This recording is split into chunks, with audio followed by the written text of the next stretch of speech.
Superfuse is a Diablo-inspired action RPG, and in this video I will give you a preview of this very promising game. If you're interested in more previews and indie games, check out my second channel, link in the card in the description. There's a lot of content over there, while I am waiting for interesting ARPGs to cover on the main channel. Superfuse is developed by Dutch studio Stitchhead Entertainment, which was founded around 2016, and in 2018 they released their first game, Kabounce.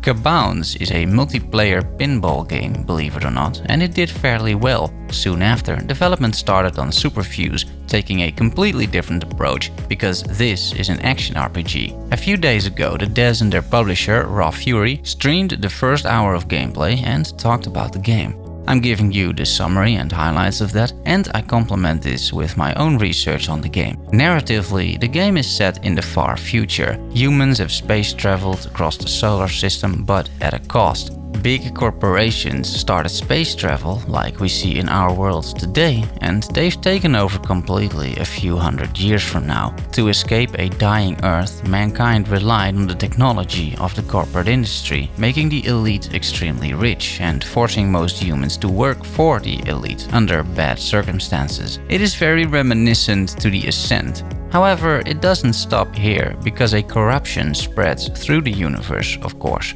bringing putrid beasts and horrific monsters. To deal with this threat, the elite created enforcers, once regular folk who now have superpowers due to the corporate tech using augmentations and life-expanding devices. You are such an enforcer, carrying out missions for the elite. Enforcers come in 5 types, meaning there are 5 classes. The classes aren't revealed just yet, but looking at the key art you can see 4 enforcers over there. Top right, a spider leg augmented guy which seems to summon a turret, and the devs also confirmed there will be a summoner class available. In the center, that's the Berserker, which the devs played on stream. Left of him, there's a ranger with a laser gun, and to the far left it seems like a cyberpunk mage. Looking at the world itself, it's got that typical cel-shaded art style, very retro cyberpunk-inspired color palette and feel, with neon lights, bright colors and shiny billboards. Once again, I'm getting strong The Ascent vibes here, but also Spacepunks comes to mind. The devs on stream alluded to this as well, because when they started developing this game, both The Ascent and Spacepunks didn't exist, and they thought they found a niche in the ARPG market. While the space cyberpunk corporate style definitely has been explored recently,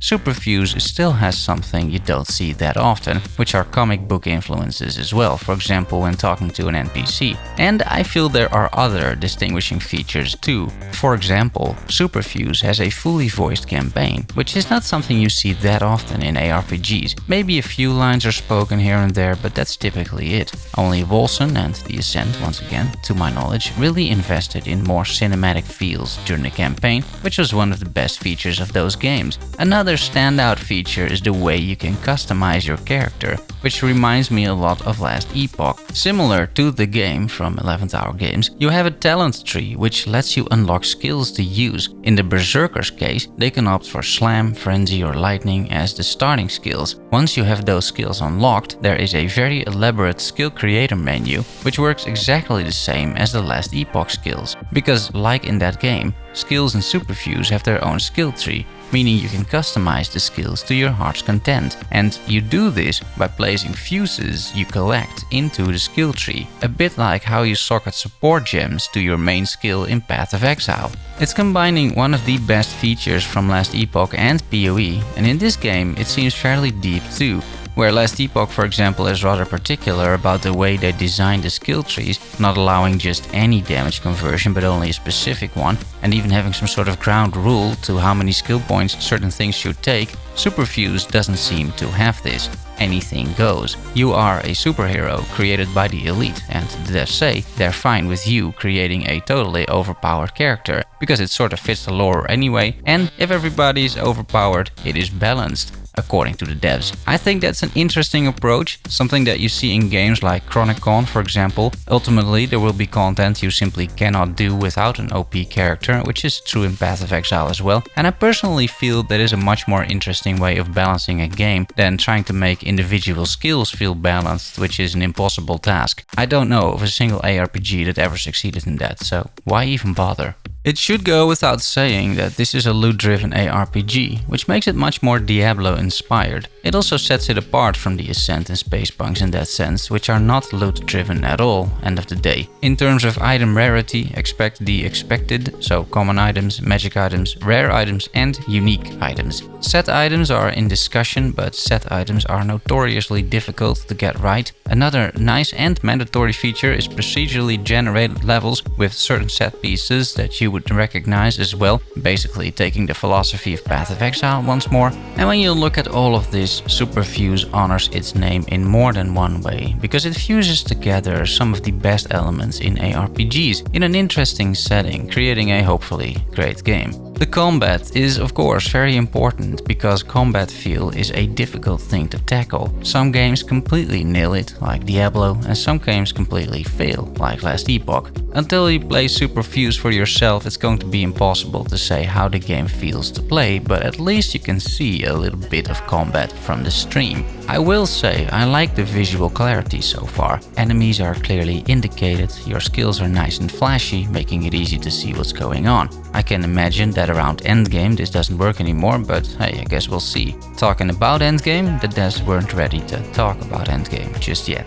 The devs did talk a bit about potions. The game has them, they're called boosters. They have different effects like PoE flasks and they recharge over time. That means that you should have a booster charge available every now and then, but killing a bunch of monsters will not refill them. Regarding monetization, the game will be buy to play with no pay to win elements, no NFTs, no blockchain, none of that stuff. There may be cosmetic microtransactions, likely also depending on how well the game does and what their plans for endgame ultimately are. So far, I'm not getting the impression here that this has any live service ambitions, meaning it's more of an experience like the Ascent than it is like PoE or Last Epoch. The final feature is online co-op play, something that clearly can also cause a ton of issues, but at the same time can be a ton of fun. Some smaller random things that the devs mentioned that I want you to know. There are plans for crafting in the game. Your character's max level will be a level 100. Classes are gender locked because for a small indie team it is just too difficult to make models for all genders. Controller support is up in the air still, no clear answers on that, and there will be a hardcore permadeath mode for the masochists among us.